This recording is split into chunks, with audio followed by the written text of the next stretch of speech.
Hey, I'm Rachel. Hey, I'm Adam. Social media and the internet make life so much easier in a multitude of ways, but they can also be a very dangerous place. I remember when I was younger, probably around 6 or 7, I walked to the neighborhood pool to see if it was open so I could take my brother swimming.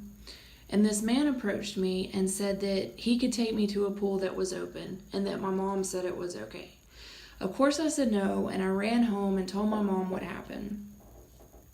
My point to this story is that then he had to leave his house, drive to where he was going, wait for a potential victim, and then physically approach them. Whereas now, victims are literally at the click of a button. He wouldn't have even had to have left his house had that been in today's time. In 2015, Time magazine did a study that said 3.2 billion people use the internet. It's practically everywhere. Just about everyone on the planet uses the internet and social media in some way, shape, or form. Now, the National Crime Prevention Council states that 74% of young people between the ages of 8 and 18 have access to the internet, whether that be at school, at home, their cell phone, at a friend's house. It's everywhere. In an article I read called Online Predators and Their Victims on APA.org, predators are becoming more brazen. Most teens are aware that they're talking to someone older because only 5% of predators pretend to be teens or younger in order to lure their victims. Now they're using email, messenger, social media accounts, whether they be fake or real, and chat rooms, forums, pretty much anything. So how do these people get into the lives and gain the trust of their victims? Well, they promise them extravagant gifts and promise to take care of them in ways that their family may not, and they form a wedge between the family and friends of their potential victims.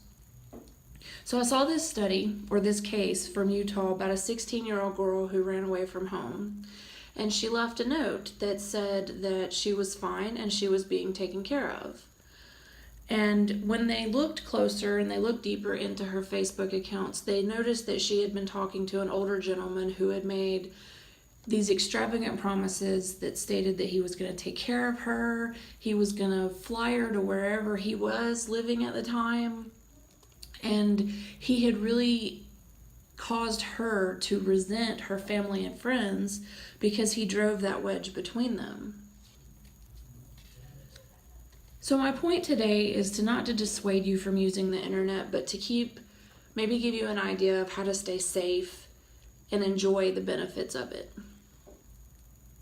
How much of you do you put on the internet?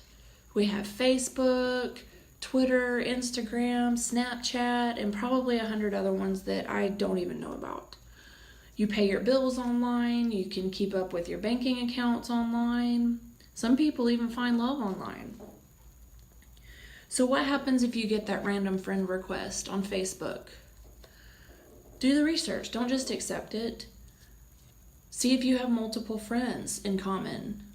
Mutual friends. If you don't have any mutual friends, then do a Google photo search and see if that picture matches up with the profile that the friend request came from. If you do have mutual friends, ask that friend about it. Don't just accept it blindly. Try having a different password for each account so that hackers can't get your personal information. So I have this video, and it was about 7 minutes long, but I'm only going to show you a short portion of it, by a guy named Kobe Pearson, who got permission from these adolescents' parents and reached out to these girls and gained their trust, and eventually got to a point where he lured them to meet him. And this is the outcome.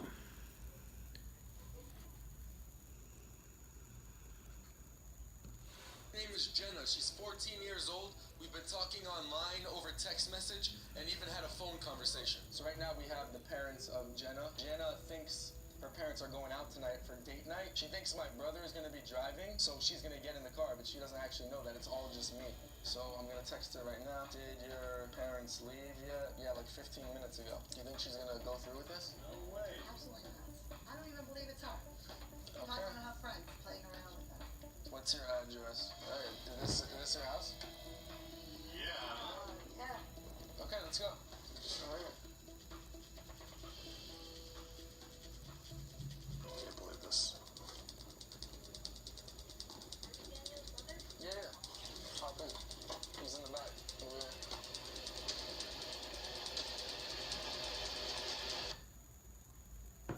So at the end of there, he grabs her and she freaks out, of course. And then her parents, of course, lay into her for being so careless and irresponsible. So that's just a short glimpse into the possibilities that could happen if you trust the wrong person on social media. So some pros and cons of social media are it's easy. It lets you get your feelings out. It lets you keep up with family and friends that may or may not be close to you. But there can also be those negatives where you don't necessarily know who you're talking to if you don't actually know that person. The chance of getting hacked is there, happens every day. So my purpose today has not been to dissuade you from using social media, but to help you see that there are dangers out there and they're very real, and maybe learn how to stay a little safer when you're online. So I hope that by showing you the ways that predators can access your personal information, that you'll take steps to ensure your safety. So thank you very much.